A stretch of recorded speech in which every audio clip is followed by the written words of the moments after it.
여러분, 짜장면 한 그릇에 대한민국 경제사가 통째로 담겨 있다고 하면 좀 과장 같나요?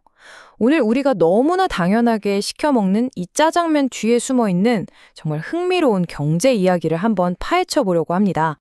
자, 먼저 퀴즈 하나 내볼까요? 우리가 지금 먹는 이 까맣고 달콤한 짜장면 있잖아요. 이게 원래부터 이랬을까요? 정답은 아니요입니다. 사실 그 원조는요, 갈색의 짭짤한 맛이었대요. 정말 다르죠? 아니, 그러면 그 짭짤했던 갈색 짜장면이 어떻게 지금의 모습이 된 걸까요? 그리고 더 신기한 건 왜 지금 한국 중식 시장을 보면 이토록 극단적인 모습일까요? 자, 한번 생각해 보세요. 한쪽에는 정말 저렴하고 주문하면 순식간에 오는 배달 짜장면이 있고요. 또 다른 한쪽에는 예약도 힘든 스타 셰프들의 아주 비싼 고급 중식당이 떡하니 버티고 있잖아요. 바로 이거예요. 딱 그 중간, 적당한 가격에 괜찮은 맛을 내던 동네 중국집들, 그런 중간지대는 다 어디로 사라져버린 걸까요? 이게 오늘의 핵심 질문입니다. 그 이유를 찾다 보면 무슨 대담한 셰프의 비법이나 기가 막힌 사업 아이디어 같은 걸 떠올리기 쉬운데요. 아니요, 전혀 아닙니다. 범인은 정말 생각지도 못한 곳에 있었어요. 네, 바로 정부 정책이었습니다. 정부가 내놓은 단 하나의 정책, 그러니까 가격을 마음대로 올리지 못하게 막는 것. 이 가격 통제 하나가 짜장면이라는 거대한 산업의 운명을 통째로 뒤흔들어 놓은 겁니다. 자, 시간을 좀 거슬러 올라가 보죠. 1960년대, 70년대. 그때 우리나라는 막 경제가 빠르게 성장하던 시기였잖아요. 근데 물가도 엄청나게 오르니까 정부 입장에선 서민들 밥상 물가를 잡는 게 정말 중요했던 거죠. 그래서 물가를 관리할 품목을 찾다가 딱 하나가 눈에 띈 겁니다. 그게 바로 짜장면이었어요. 짜장면이 중점 관리 품목이 됐다는 건 쉽게 말해서 나라에서 이 가격 이상 받지 마세요 하고 못을 박아버린 거예요. 아니, 밀가루 값도 오르고 양파 값도 오르는데 가격을 못 올린다? 식당들 입장에선 정말 죽을 맛이었겠죠. 이윤이 남을 수가 없으니까요. 이런 극한의 압박 속에서 중국집 사장님들은 살아남기 위해 정말 모든 걸 바꿔야만 했습니다. 기존의 방식으로는 도저히 버틸 수가 없었으니까요. 비즈니스 모델 자체를 완전히 뒤집어 엎는 혁신이 시작된 거죠. 가격은 묶여 있겠다? 그런 방법은 딱 하나잖아요. 바로 원가 절감. 어떻게든 싸게 만들어서 박리담회로 파는 수밖에 없었던 거예요. 이때부터 식당들은 생존을 위해서 짜장면을 만드는 방식 그 자체를 뿌리부터 바꾸기 시작합니다. 주방에서 정성껏 볶던 춘장은 이제 공장에서 대량으로 찍어내는 기성품으로 바뀌고, 주방장님이 힘들게 뽑던 수타면은 기계가 대신하게 됐죠.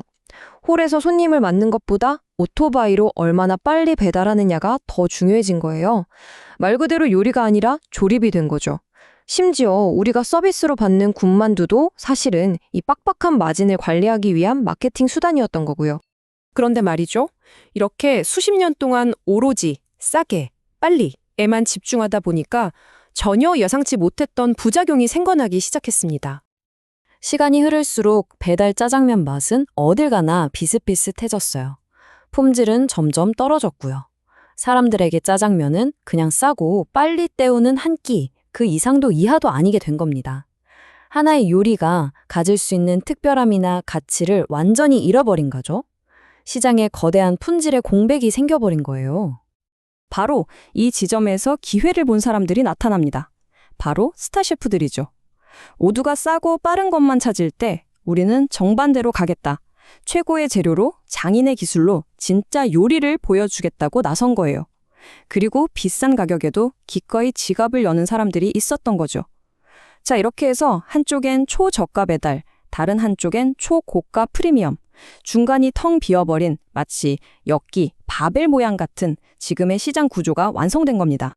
자, 그럼 이게 그냥 옛날 이야기로 끝날까요? 천만에요. 이 오래된 역사가 바로 지금 여러분의 지갑과 식탁에 직접적인 영향을 미치고 있습니다. 요즘 면플레이션이라는 말 많이 들어보셨죠? 짜장면 값이 정말 무섭게 오르잖아요. 이게 다 이유가 있는 겁니다. 과거에 정부가 억지로 눌러놨던 가격이 이제 원재료값 상승에 배달비까지 더해지면서 한꺼번에 터져나오는 거라고 볼 수 있어요. 실제로 데이터를 보면요, 이게 얼마나 심각한지 알 수 있어요. 지난 10년 동안 짜장면 가격 상승률이 전체 소비자 물가 상승률보다 무려 3배 가까이 높았습니다. 와, 이젠 정말 서민 음식이라고 부르기 민망할 정도가 된 거죠. 그리고 보세요.